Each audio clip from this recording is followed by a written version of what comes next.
Burt Lancaster's story began far from the Hollywood spotlight, in the bustling streets of New York City, where he was born as Burton Stephen Lancaster on November 2, 1913. Raised in a working-class family, he grew up with grit, discipline, and a love of physical challenge. Before anyone knew his name on the silver screen, Lancaster was dazzling crowds as a circus acrobat and athlete, performing breathtaking stunts high above the ring. This early training wasn't just a youthful pursuit, it laid the foundation for his legendary career. His remarkable agility, strength, and fearlessness would later set him apart in Hollywood, allowing him to perform his own stunts with a confidence few actors of his generation could match. From acrobat to Hollywood's rising star.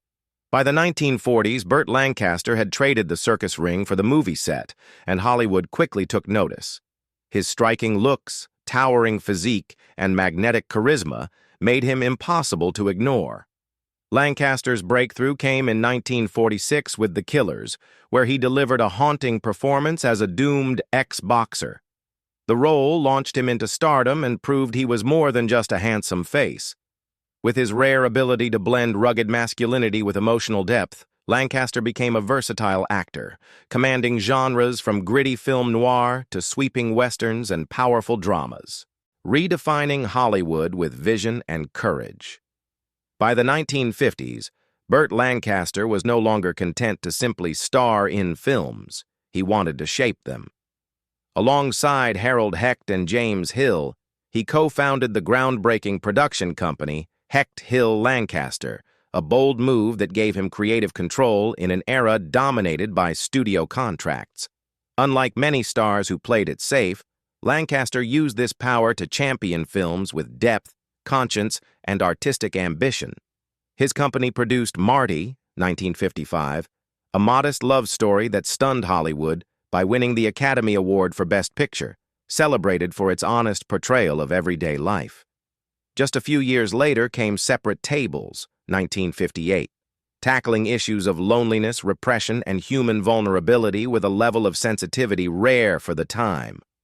Through these projects, Lancaster proved he wasn't just a screen idol, but a visionary committed to elevating cinema into a medium of social commentary and emotional truth. In doing so, he pushed Hollywood to embrace stories that truly reflected the human condition. The actor who turned flaws into Oscars. Burt Lancaster's reputation as one of Hollywood's finest was cemented with 2 Academy Awards. In Elmer Gantry, 1960, he electrified audiences as a charming, yet morally ambiguous ex-con turned preacher, blending charisma with menace. Just 2 years later, he stunned again in Birdman of Alcatraz, 1962, portraying a convicted murderer who found redemption through birds. Lancaster's gift lay in capturing flawed, deeply human characters, roles that elevated him beyond a star into a true master of his craft. A voice of conscience in Hollywood. In an era when most stars avoided politics, one actor boldly used his platform to fight for justice. He became a strong advocate for civil rights, speaking out against racism and inequality at a time when silence was safer. Beyond the screen, he supported unions, defended artists' rights, and stood with movements for fairness and dignity.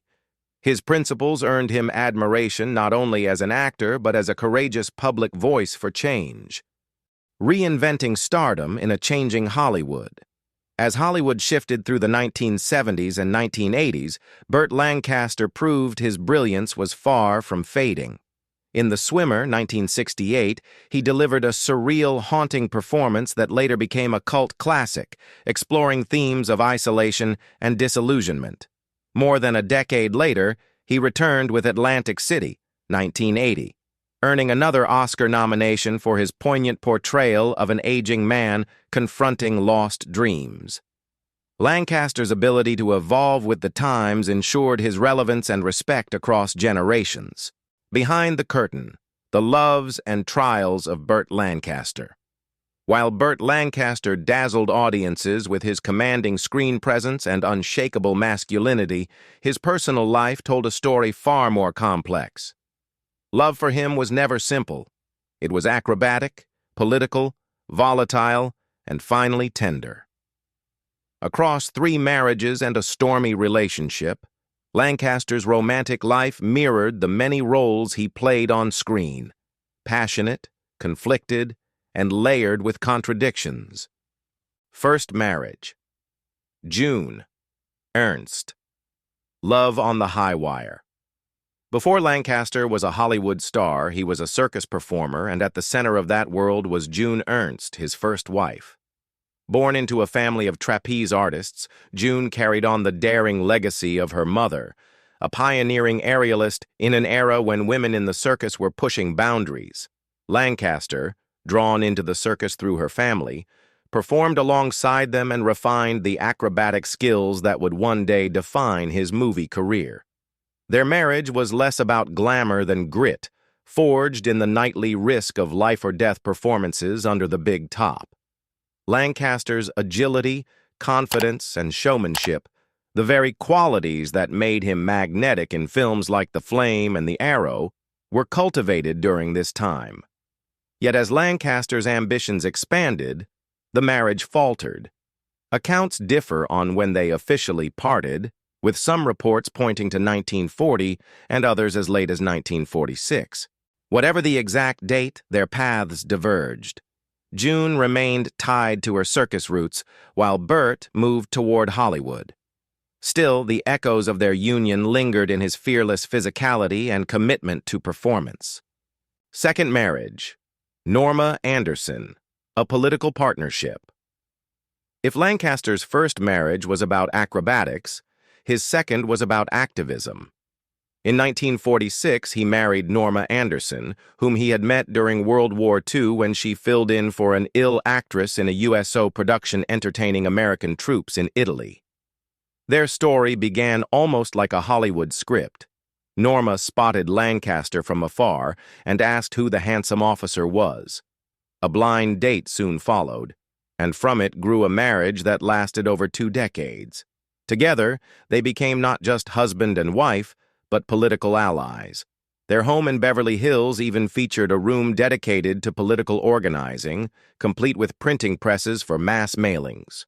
Norma was deeply committed to the League of Women Voters and was a lifelong member of the NAACP. She and Burt hosted a fundraiser in support of Martin Luther King Jr. and the Southern Christian Leadership Conference, just before the historic 1963 March on Washington. Their family life was equally full. They raised 5 children: Bill, who would later become a screenwriter, James, Susan, Joanna, who went on to produce films, and Sigel, known as Sheila. Yet the pressures of Lancaster's demanding career, combined with personal differences, strained their relationship. By 1966, the couple separated, and in 1969, they officially divorced. Though their marriage ended, their shared commitment to social justice marked Lancaster as one of the rare Hollywood stars unafraid to let politics into his personal life. Relationship with Jackie Bone. Passion and turbulence. After his second marriage unraveled, Lancaster entered perhaps his most tempestuous relationship, with Jackie Bone, a hairdresser he met on the set of The Professionals. What began as an attraction soon grew into a romance defined by intensity and volatility. The most infamous episode of their relationship became Hollywood gossip. During a dinner party attended by director Sidney Pollack and actor Peter Falk, Jackie smashed a wine bottle over Lancaster's head in a fit of passion and anger. The incident laid bare the fiery, unstable nature of their bond. Despite the chaos, Lancaster remained drawn to Jackie for years, their relationship continuing in waves until her religious conversion created a gulf between them. For a man whose life balanced between control and spontaneity, the unpredictability of Jackie Bone was both intoxicating and destructive. Third marriage. Susan Martin. Peace. At last, Lancaster's final chapter in love arrived much later in life, bringing him the peace and companionship he had long sought. In September 1990, he married Susan Martin. Unlike his previous unions, this marriage was quiet, away from public drama and scrutiny. By then, Lancaster was in declining health after years of stardom and relentless work. Susan became his anchor, offering stability during his twilight years. Their marriage lasted until his death in 1994, marking not just the end of his personal love story, but the close of an era, the human side of a Hollywood giant. Through these marriages and relationships, Burt Lancaster revealed sides of himself often hidden from the public eye. With June Ernst, he was the daring young acrobat finding his footing. With Norma Anderson, he became a politically engaged husband and father. With Jackie Bone, he surrendered to passion and chaos. And with Susan Martin, he found the quiet companionship he had long been missing. Together, these stories paint a portrait of a man who lived and loved as fiercely as he acted. Behind the swashbuckling hero and Oscar-winning performer was a husband, a father, a lover, and a man searching for balance between ambition and intimacy. In the end, his personal life was as dynamic, flawed, and unforgettable as the roles he brought to life on screen. Hidden Passions, The Secret Loves of Burt Lancaster. Behind Burt Lancaster's polished Hollywood image and towering screen presence was a man who carried a private truth, one that could have shattered his career if revealed during his lifetime. In the conservative climate of mid-20th century America, when homosexuality was not only taboo, but professionally ruinous, Lancaster navigated a hidden world of affection, secrecy, and longing. Late in life, he reportedly confided to close friends about several clandestine relationships with some of the most iconic men of his era. These affairs, brief, intense, and sometimes chaotic, paint a portrait of a star who loved boldly, even when forced to do so in silence. Cary Grant, Elegance in the Shadows. Lancaster's first great secret entanglement was with Cary Grant, one of Hollywood's most sophisticated and enigmatic figures. They met in the late 1940s at an industry event, already established stars but moving in different circles. Lancaster was captivated by Grant's charm, wit, and refined demeanor, while Grant, who had lived for years with actor Randolph Scott in what many described as a romantic partnership, was equally drawn to Lancaster's raw masculinity and charisma. Their affair unfolded in secluded beach houses along the Pacific Coast Highway, where they could escape the glare of Hollywood. Lancaster described the connection as electric, though marked by caution. Grant's fear of exposure was overwhelming, and despite the passion between them, he ultimately withdrew deeper into discretion. The romance was brief, but it revealed to Lancaster the delicate balance between desire and reputation in a world that demanded denial. J. Edgar Hoover. Power and Secrecy. Perhaps the most surprising of Lancaster's revelations was a brief, unsettling connection with J. Edgar Hoover, the formidable FBI director whose influence over American politics and culture was immense. Hoover, who was never married and was often rumored to share a long companionship with his aide Clyde Tolson, was known for his rigid moral crusades and public image of control. Lancaster met Hoover at a high society gala in Washington, D.C. Their relationship was less about romance than about secrecy and power dynamics. Lancaster later described Hoover as a man starved for intimacy but terrified of his own reflection. For Lancaster, the connection was both fascinating and disturbing, offering a glimpse into the private loneliness of one of America's most feared men. It was a chapter that underscored how love, when buried beneath repression, could turn into something both intimate and unsettling. Rock Hudson, The Gentle Giant. If Hoover was secrecy incarnate, Rock Hudson represented longing in its purest form. Hudson, Hollywood's quintessential leading man, was tall, handsome, and projected an image of virile masculinity carefully crafted by studio handlers. Behind the facade, however, he lived in constant fear of being exposed. Lancaster and Hudson's affair began in the early 1950s, when both were at the height of their careers. Their relationship was emotionally intense, filled with moments of tenderness and quiet escape. They would take road trips through the desert, far from the eyes of paparazzi and industry scrutiny, finding in each other a rare freedom. Lancaster later recalled Hudson as a gentle soul with the body of a gladiator, a man who yearned for love but believed it forever beyond reach. Ultimately, the pressures of Hollywood, where Hudson's image was tightly controlled, brought the relationship to an end.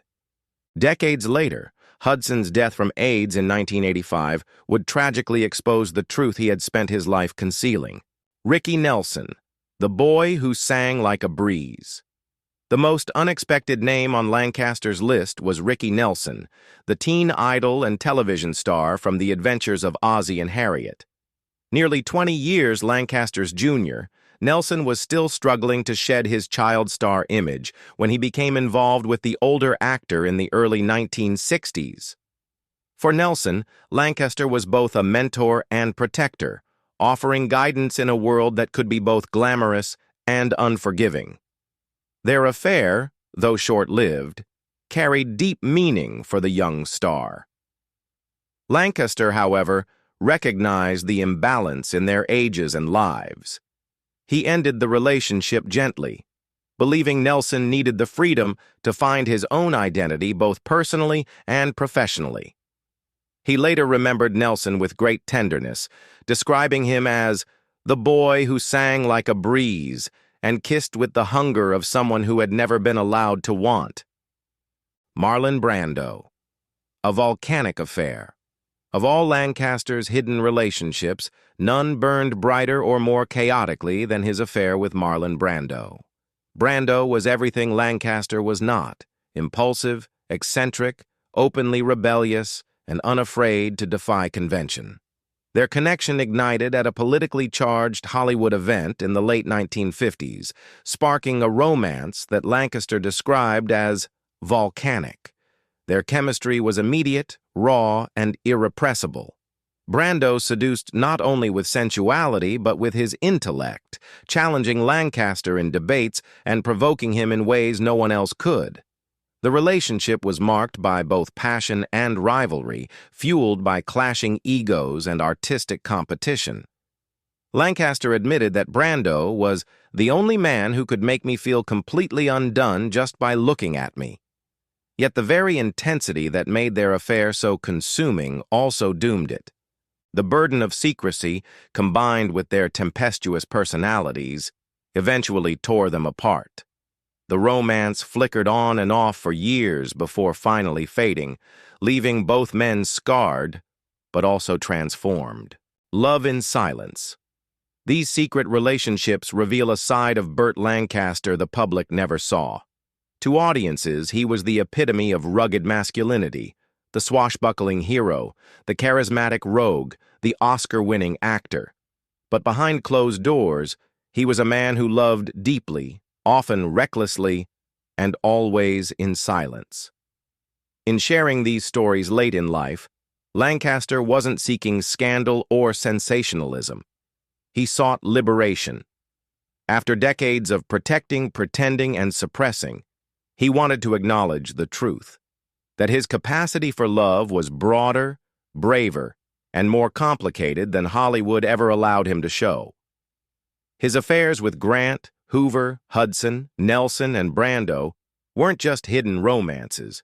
They were windows into the private battles of a man forced to navigate desire in an unforgiving era. Together, they paint a portrait of Lancaster not as a flawless hero, but as a profoundly human figure, longing, daring, and vulnerable beneath the armor of stardom. Burt Lancaster's life was defined by contrasts. On screen, he was the fearless hero, but in private he carried secrets and vulnerabilities that few ever knew. In his final years, he revealed those truths not for scandal, but for liberation, choosing honesty over silence. On October 20th, 1994, Lancaster died in his Century City apartment after a third heart attack. True to his wishes, there was no grand memorial or funeral. His body was cremated and his ashes scattered beneath a large oak tree in Westwood Memorial Park. A simple plaque marks his resting place, a modest farewell for a man whose presence once towered over Hollywood, leaving behind a legacy of courage, artistry, and unapologetic humanity.